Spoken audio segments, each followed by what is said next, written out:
नमस्ते फ्रेंड्स।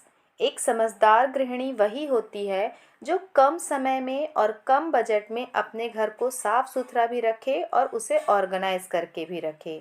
तो आज मैं आप लोगों के साथ कुछ ऐसे ही ज़ीरो कॉस्ट आइडिया शेयर करने जा रही हूँ जो आपके घर को क्लीन भी रखेंगे, ऑर्गेनाइज भी रखेंगे और साथ ही साथ उसे सुंदर दिखाने में भी आपकी हेल्प करेंगे। इस तरह के जो बैग होते हैं वो हम सभी के घर में आते हैं, या कुछ पॉलीथीन प्लास्टिक बैग होते हैं जिन्हें हम अक्सर फेंक देते हैं। इन्हें फेंकने के बजाय हम इसमें जो भी हमारे घर में शूज़ हैं या सैंडल्स हैं या स्लीपर्स हैं उन्हें रख सकते हैं।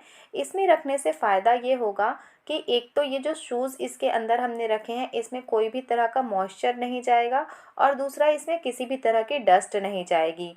तो इसलिए इस तरह के जो प्लास्टिक बैग हैं उन्हें फेंकने से पहले एक बार इस तरह के यूज़ में ज़रूर लाइए। अपने घर को सजाकर रखना हम सभी को पसंद होता है, और इसके लिए हम समय समय पे तरह तरह के डेकोरेटिव पीस भी खरीदते रहते हैं। तो आज मैं यहाँ पे एक बहुत ही सुंदर सा डीआईवाई आप लोगों के साथ शेयर कर रही हूँ। ये एक पुरानी मटकी है जो पूजा के समय मेरे घर पे आई थी, और ये उसके ऊपर की दिया। तो इस पे मैंने वाइट कलर से पहले पेंट कर लिया है। अब इसमें मैं यहाँ पे एक कागज़ में फ़ोल्ड करके कुछ पैटर्न ड्रॉ कर लूँगी और उसे फिर कट कर लूँगी। ये जो मैं डिज़ाइन ड्रॉ करने जा रही हूँ ये मैंने अपनी मर्ज़ी से लिए हैं। आप किसी भी तरह का कोई भी पैटर्न ड्रॉ कर सकते हैं जो आपको पसंद है। अब जब ये पैटर्न कट के तैयार हो जाएगा तो इसे इस तरीके से जो मटकी हमने पेंट की है वाइट कलर से उसके ऊपर रख देंगे, और फिर पेन से या पेंसिल की हेल्प से इसके लिए एक आउटलाइन तैयार कर लेंगे। अब यहाँ पे जो डिज़ाइन मुझे पसंद था वो मैंने ड्रॉ कर लिया है। अब अपने मन चाहे कलर से मैं इसको कलर कर दूँगी। तो यहाँ पे मैं जो पैटर्न ड्रॉ कर रही हूँ इस तरह के जो सिरेमिक पॉट हैं आजकल काफ़ी ट्रेंड में हैं, तो वो मुझे काफ़ी अच्छे लग रहे थे, तो वही पैटर्न मैंने यहाँ पे ड्रॉ किया है। और कलर भी मैं यहाँ पे ब्लू ही यूज़ करूँगी। आप अपनी मर्ज़ी से कोई भी दूसरा पैटर्न ड्रॉ कर सकते हैं और अपनी मर्ज़ी से कोई दूसरा कलर भी यूज़ कर सकते हैं जो आपको पसंद हो या जो आपके घर के अकॉर्डिंग सूट करे। तो यहाँ पे इस तरीके से सारे पैटर्न्स को ड्रॉ करने के बाद इन्हें बहुत ही बारीकी से और अपने मनपसंद के कलर से मैंने इन्हें पेंट कर लिया है। और पेंट करने के बाद ये कुछ इस तरीके से बन के रेडी हो गया है। तो ये देखिए बिल्कुल वैसा ही दिख रहा है जैसा आजकल मार्केट में काफ़ी ट्रेंड है इस पैटर्न का। तो यहाँ पे मैंने इसे तो तैयार कर लिया। अब इसके लिए कैप बनाते हैं। कैप इसकी जो ऊपर की लिड होती है उसमें पकड़ने के लिए सिरेमिक का या वाइट सीमेंट का यूज़ करके मैंने यहाँ पे ये इस तरीके से इसे शेप दे दिया है, और इसे भी मन चाहे कलर से कलर कर लूँगी। तो ये देखिए ये है इसका फाइनल लुक। मुझे तो ये काफ़ी पसंद आया है, या यूँ कहूँ कि मैं इसे काफ़ी दिनों से परचेस करना चाह रही थी, और आज मैंने कुछ इसी तरीके से इसे बनाकर तैयार कर लिया है।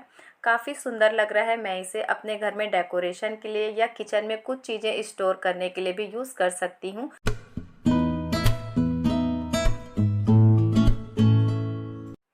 तो ये है फर्स्ट डीआईवाई आइडिया, यानी कि zero cost home decor idea जो मैंने आप लोगों के साथ शेयर किया।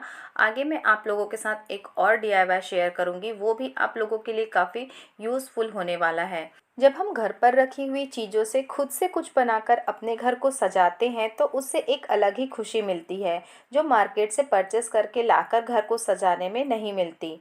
तो यहाँ पे मैं आप लोगों के साथ एक दूसरा आइडिया शेयर कर रही हूँ। यहाँ पे मैंने पुट्ठे के कुछ टुकड़े ले लिए हैं जिन्हें इक्वल साइज पे मैंने 3 टुकड़े कर लिए हैं और 2 छोटे टुकड़े कर लिए हैं। अब इसे ग्लू की हेल्प से मैं पेस्ट कर दूँगी।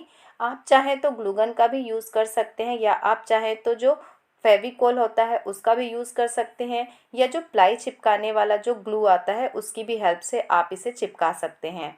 मैं यहाँ पे जो प्लाई चिपकाने वाला ग्लू होता है उसका यूज़ कर रही हूँ ताकि इसकी जो मजबूती है वो अच्छी बनी रहे। ग्लू को अच्छी तरह से एज पे फैलाने के बाद इस तरीके से आपस में जोड़ के उसे एक साथ चिपका देंगे, और इसे चिपकाने के बाद ज़मीन में इस तरीके से रख देंगे ताकि ये हिले ना। और इसमें अब हमें इसका दूसरा पार्ट भी चिपकाना है। तो यहाँ पे मैंने इसका जो दूसरा हिस्सा है उसमें भी ग्लू लगा लिया है, और अब इसे भी मैं इसमें इस तरीके से चिपका दूँगी। चिपकाने के समय हमें ध्यान रखना है कि जिसे हमने पहले चिपका दिया है वो हिस्सा हिले ना। अब देखिए ये जो साइड है वहाँ पे लगाने के लिए मैंने इस छोटे टुकड़े के 3 तरफ ग्लू लगा लिया है और यहाँ पे इस तरीके से मैं इसे इसमें चिपका दूंगी। अब आप देख के समझ गए होंगे कि ये एक छोटा ऑर्गेनाइज़र बन के तैयार हो गया है। जब तक ये सूख के ड्राई हो रहा है पूरी तरीके से, तब तक मैं बना लूँगी ब्रेकफास्ट। तो आज मैं ब्रेकफास्ट में बना रही हूँ बिल्कुल डोसे की तरह लगने वाला आटे और सूजी का चीला। यहाँ पे मैंने 2 कप आटा और 1 कप सूजी को अच्छी तरीके से मिला लिया है और उसमें थोड़ी सी दही और उसमें मैंने थोड़ा सा बेकिंग पाउडर और नमक मिला दिया। अब इसे एक पतला बैटर बना के मैंने तवे पे तेल लगा के इसे अच्छी तरीके से फैला लिया है। आप चाहें तो इसे दोनों तरफ से करारा सेक सकते हैं या आप चाहें तो इसे एक तरफ ही सेक सकते हैं। और आप इसे नारियल की चटनी के साथ या फली की चटनी के साथ या आप चाय के साथ भी इसे इंजॉय कर सकते हैं। ये काफ़ी टेस्टी लगता है। और क्योंकि हमने इसमें रवा का भी इस्तेमाल किया है, इसलिए इसमें अच्छा खासा करारापन आ जाता है। तो आप इसे ज़रूर एक बार ट्राई करिएगा, काफ़ी टेस्टी लगता है ये। अब देखिए ये पूरी तरीके से सूख कर तैयार हो गया है इतनी देर में।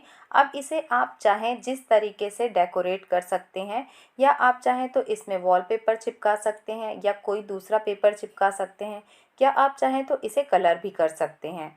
यहाँ पे मेरे पास ये एक गिफ्ट पेपर रखा हुआ था, तो इसे ही मैं इसमें पेस्ट करूँगी। तो इसके जितने भी साइड्स हैं वहाँ पे आप इसे अच्छी तरीके से पेस्ट कर दीजिए। जब भी आप किसी कागज़ को या किसी पेपर को या कपड़े को किसी दूसरे मटेरियल के ऊपर पेस्ट करते हैं, तब ध्यान आपको इस बात का रखना है कि जिसमें एक साइड से आपको पेस्ट करते जाना है, ताकि बीच में किसी भी तरीके की कोई भी सिलवटें ना आए, ना ही उसमें किसी तरीके का कोई भी एयर बबल हो। तो देखिए इस तरीके से ये एक ऑर्गेनाइज़र बन के तैयार हो गया है। आप इसे चाहे तो अपने ड्रेसिंग एरिया में रख सकते हैं, ड्रेसिंग एरिया के सामान को ऑर्गेनाइज़ करने के लिए, या आप इसे अपने सेंटर टेबल पर रख सकते हैं रिमोट वगैरह रखने के लिए, या आप इसे किचन में भी यूज़ कर सकते हैं। तो ये थी आज की वीडियो। मिलते हैं एक और नई वीडियो में, तब तक के लिए ओके फ्रेंड्स, बाय।